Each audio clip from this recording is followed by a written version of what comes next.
everyone, to this episode of I Want to Be a Ghost Hunter. My name is Renata Daniel, and this is Anne Rekovich. Hi. And we are here to give you some more information about EMF detectors. Yeah, so we're going to continue on from last week. Absolutely. If you haven't watched that one, head back to the last episode and just watch that. It's very, very brief, but we're here to talk in more detail about what these devices are and what they can do for you on a ghost hunt.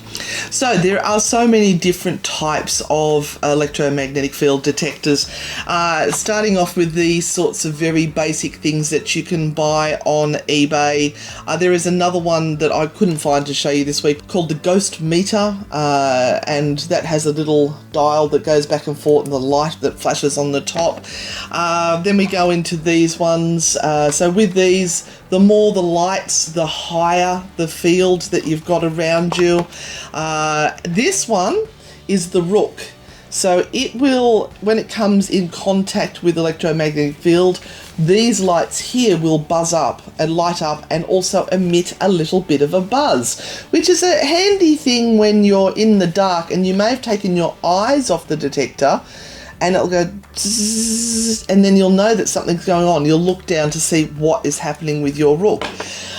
Then you can move up into these sorts of ones which have Geophones on them, which is vibration detection. They've got the EMF field detection on them, got temperature on them, but you're looking at a lot more money by the time you get up to these ones. This is in the $300. These ones here around, depending on what sort you get. The new ones are black, but they can have extra features added onto them, so they can measure electromagnetic fields in numbers, in milligauss, so you can get down to 0.01 of a milligauss, whereas this one, you can only get the lights to flash up when it's around about 2 milligauss, so you don't get a specific number.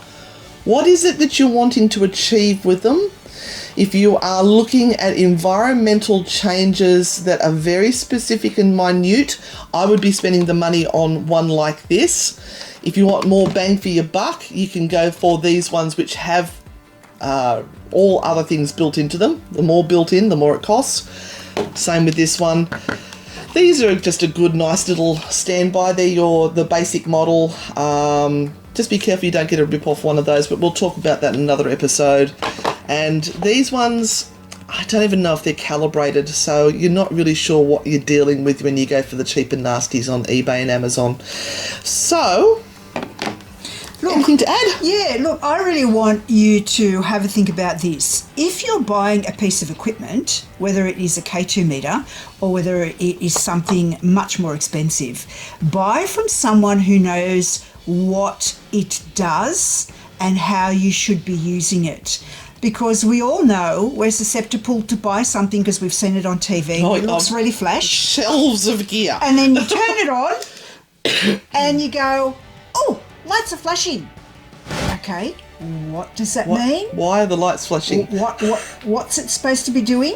So kind of when you're paying so much money for a piece of equipment, speak to someone who is a proper seller of the device and get them to talk you through what it actually does. So when you go out into the field, you turn it on with confidence and you know exactly why those lights are flashing, why those numbers are coming up, and what effect it is having within your environment. So, thank you for joining us for this week's episode. If you've enjoyed it, make sure you've given it a thumbs up because that helps us with the algorithm. Also, please subscribe and share it around with your friends. Next week, we're going to be looking at why EMF. Why do ghost hunters even look at EMF? Hope you can join us then. Bye. See you on the dark side.